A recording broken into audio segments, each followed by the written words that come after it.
हिंदू राष्ट्र भारत की आत्मा स्वरूप भगवान श्री बागेश्वर बालाजी महाराज, मंच पर विराजमान श्रीमद् भागवत जी और बागेश्वर धाम सरकार आचार्य धीरेन्द्र कृष्ण जी, मेरे पार्श्व में विराजमान सुदामा कुठी से पधारे स्वामी सुतीक्ष्ण दास जी महाराज,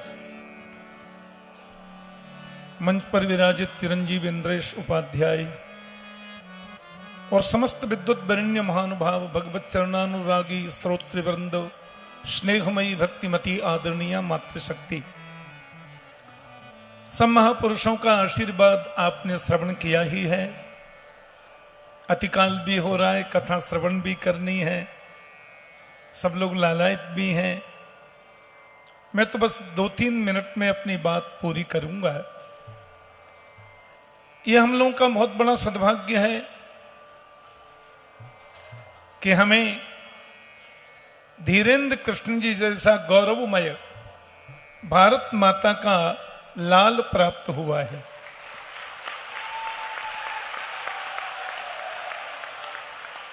भारत हिंदू राष्ट्र था, हिंदू राष्ट्र है और हिंदू राष्ट्र रहेगा, इसमें कोई संदेह नहीं है। केवल दस्तावेजों में, और आपको पता है आज भी संपूर्ण विश्व में सर्वाधिक जनसंख्या हिंदुओं की है। आपको जानकर के आश्चर्य होगा, 325 करोड़ हिंदू हैं पूरी दुनिया में, 325 करोड़। ये तो हम लोगों को बांट दिया लोगों ने, वास्तव में तो जैन हिंदू हैं। दुनिया में जितने बौद्ध हैं वो सभी हिंदू हैं, आर्य समाजी सब हिंदू हैं ही हैं, सनातनी सब हिंदू हैं। हिंदू धर्म का नियम क्या है, हिंदू संस्कृति की नियमावली क्या है? हिंदुओं में शरीर को दाह संस्कार किया जाता है, दफनाते नहीं है। तो हमारे जितने सरदार सिख भाई हैं वहां भी शरीर का दाह संस्कार होता है, दफनाते नहीं। हमारे दुनिया में जितने बौद्ध धर्मावलंबी हैं, बौद्ध भाई हैं, वो सब भी हिंदू हैं। वहां भी मूर्ति पूजा होती है, निर्गुण की पूजा भी होती है, अगुण है सगुण है नहीं कछु भेदा। और वहां हमारे बौद्ध भाइयों में शरीर को दाह संस्कार किया जाता है, दफनाते नहीं है। जैनियों में भी मूर्ति पूजा होती है, मंदिर मार्गी भी है, निर्गुण की पूजा भी है, और वहां भी शरीर का दाह संस्कार होता है, दफनाते नहीं है। और सनातनी तो पक्के हैं ही हैं। इस दृष्टि में हम देखें तो दुनिया में जितने बौद्ध देश हैं वो सब हिंदू हैं, जैन भाई सब हिंदू हैं, सरदार सिख भाई सब हिंदू हैं। केवल हमारी पूजा की पद्धति थोड़ी सी भिन्न है, पूजा की पद्धति के प्रकार थोड़े से अलग हैं, वस्तुतः सब एक हैं। इस नाते देखा जाए तो पूरी दुनिया में सबसे ज्यादा संख्या सनातनी हिंदू भाइयों की है, जो 325 करोड़ है। दूसरी बात, हमारे धीरेन्द्र कृष्ण जी ने जो ये संकल्प लिया है, ये संकल्प इनका नहीं है, प्रत्येक हिंदू जनमानस का है। ये हिंदू राष्ट्र की परिकल्पना नहीं है, परिभावना है। इसको परिकल्पना शब्द कहना मैं उचित नहीं समझता। ये परिभावना है जो पहले से थी, अब है और जीवन पर्यंत रहेगी। इसको संस्थापित करना है। और महाराज ये तो अतुलित बलधामम हेम शैला वदेहम धनुज बन कृशानम ज्ञानिनाम अग्रगण्यम सकल गुण निधानम बानराणाम अधीशम रघुपत प्रिय भक्तम बात जातम नमामि। एक बात मैं आपसे कहूं, और मुंह देखी बात नहीं है, मैं कभी आंख बंद करके बैठता हूं, धीरेन्द्र कृष्ण जी का चिंतन करता हूं, तो मुझे प्रत्यक्ष ये बालाजी हनुमान जी के रूप में देखते हैं। और मैं आपको एक घटना बताऊं, अब मेरे जीवन के तो 50 वर्ष चल रहे हैं भागवत सप्ताह कथा करते, राम कथा करते, पूरे विश्व में हम लोग कथा करने जाते हैं। अमेरिका, कनाडा आदि में हम 25-30 वर्षों से प्रतिवर्ष जाते हैं, कोरोना काल में 2 बार नहीं गए। तो 2022 की मैं आपको एक विचित्र घटना बताऊं। प्रतिवर्ष कृष्ण जन्माष्टमी महोत्सव में अमेरिका में मनाता हूं और वहां अनेकों शिष्य भक्त लोग आयोजन करते हैं। तो 2022 में अमेरिका के कैलिफोर्निया के सैन डियागो शहर में भागवत सप्ताह हम करके, फिर बगल में एक अनाहिम नाम का शहर है, वहां कथा कर रहा था मैं। इंद्रेश की मां साथ में थी। तो प्रातः नित्य हवन के बाद में हम जब बैठे तो सब लोग मुझे वहां मिलने आते हैं। तो 10-5 लोग सॉफ्टवेयर इंजीनियर और सब वहां के हमारे हिंदू भाई मेरे पास में बैठे कैलिफोर्निया में और मुझसे पूछने लगे, ये ठाकुर जी, ये बागेश्वर धाम सरकार का बड़ा नाम और बड़ी उनकी आभा, बड़ी प्रतिभा और बड़ा यश, आजकल टीवी में देखो तो यही दिखाई, ये सब क्या है? मैंने उनसे कहा, देखो, बागेश्वर धाम सरकार साक्षात मेरे हनुमान जी हैं और भगवान राघवेंद्र ने उनको समाज के कल्याण के लिए भेजा है और उनका जीवन उनके लिए नहीं। मैं वहां बता रहा था, मैंने कि कई दिन तक वो सोते नहीं है, केवल राष्ट्र चिंतन, केवल समाज के हित की परिभावना। और मैंने कहा वो तो साक्षात हनुमंत हैं। आप यकीन माने, इतनी वार्ता में कर रहा था और लोग बड़े भाव से सुन रहे थे, मेरे मोबाइल की घंटी बजी। मैंने कहा कौन का फोन है?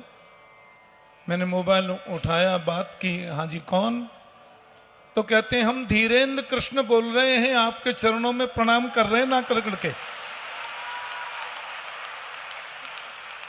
एक तो बुंदेलखंड की भाषा में इनके मुंह से इतनी प्यारी लगती है, बोले पिताजी हम प्रणाम कर रहे हैं ना कर करके आपको। हमने कहा कहां से बोल रहे हैं आप? बोले हम अभी 2022 में पहली बार लंदन आए थे, इधर इंग्लैंड में कथा चल रही थी, दरबार चल रहा था, तो हमने सोचा कि पूज्य श्री मुझे याद कर रहे हैं तो थोड़ा प्रणाम कर लें। मेरा मोबाइल स्पीकर पे था। जब इन्होंने कहा कि मैंने सोचा कि आप मुझे स्नेह से पिताजी कहते हैं, क्योंकि इंद्रेश के प्रति इनका बड़ा आत्मीय और दोनों की बड़ी मैत्री है। और ये चिरंजीव इंद्रेश से 1 महीना 4 दिन बड़े हैं, दोनों बराबर है, तो हमें तो बड़ा गौरव प्राप्त होता है। इन्होंने कहा कि मैंने सोचा कि पूज्य पिताश्री हमको याद कर रहे हैं तो थोड़ा प्रणाम कर लें। स्पीकर पे लोगों ने इस बात को सुना, आप यकीन समझे 20-22 लोग बैठे थे, सब रोने लग गए, सबकी आंखों में नमी आ गई। हमने कहा अब आप बताओ। तो जैसा कि बानासर जी कह रहे थे, हिंदू राष्ट्र की जो परिभावना है वो केवल इनकी नहीं है, अनेक संतों का, अनेक महापुरुषों का, और राष्ट्र के 140 करोड़ और पूरी दुनिया में वास करने वाले जो 250 करोड़ हिंदू हैं, उन सबकी परिभावना आपसे जुड़ी है और वो सब आह भरी नजर से आपको देख रहे हैं। और मुझे लगता है ये कार्य अब निश्चित रूप से संपन्न होने जा रहा है, क्योंकि लोग अब समझने लगे। आपको मालूम है, तकरीबन 25 लाख वर्ष पहले महर्षि कश्यप ने कश्मीर बसाया था। 25 लाख वर्ष पहले महर्षि कश्यप ने कश्मीर बसाया, और कश्मीर में जितने हमारे हिंदू भाई निवास करते हैं वो सब कश्यप ऋषि की संतान है। एक ऐसा भारत माता को सपूत प्राप्त हुआ, उसने संतों के आशीर्वाद से, बागेश्वर सरकार की कृपा से भी, अब देखो धारा 370 हट गई, कश्मीर खुशहाल हो रहा है।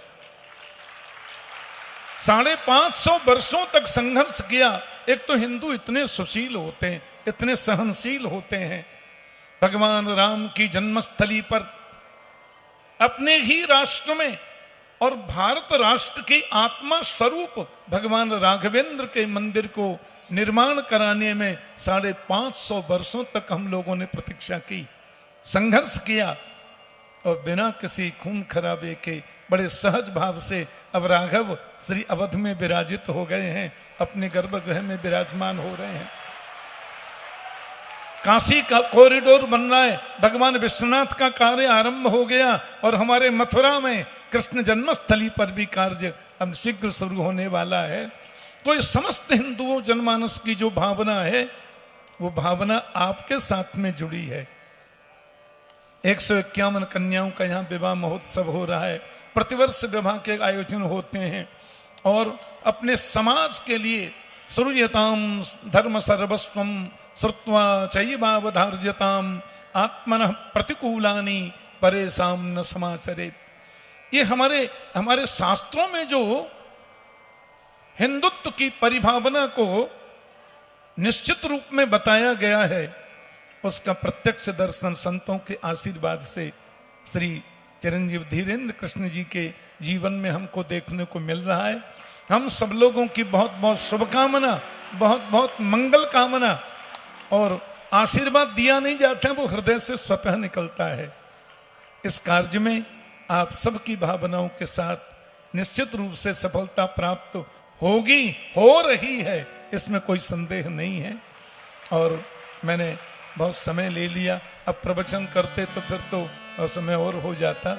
मैं बहुत बहुत व्यास मंच को प्रणाम करता हूँ, धीरेन्द्र कृष्ण जी महाराज के प्रति अपनी बहुत बहुत शुभकामना व्यक्त करता हूँ, और बाबा बागेश्वर धाम, बाबा बागेश्वर सरकार से विनम्र अभ्यर्थना करता हूँ, आप यशस्वी हों, आप तपस्वी हों, आप तेजस्वी हों, और हम लोगों की परिभावना को जो निश्चित रूप से आप मूर्त रूप देना चाह रहे हैं, जिसमें सफलता प्राप्त हो रही है, शीघ्र सफलता प्राप्त हो, ऐसी प्रभु से प्रार्थना।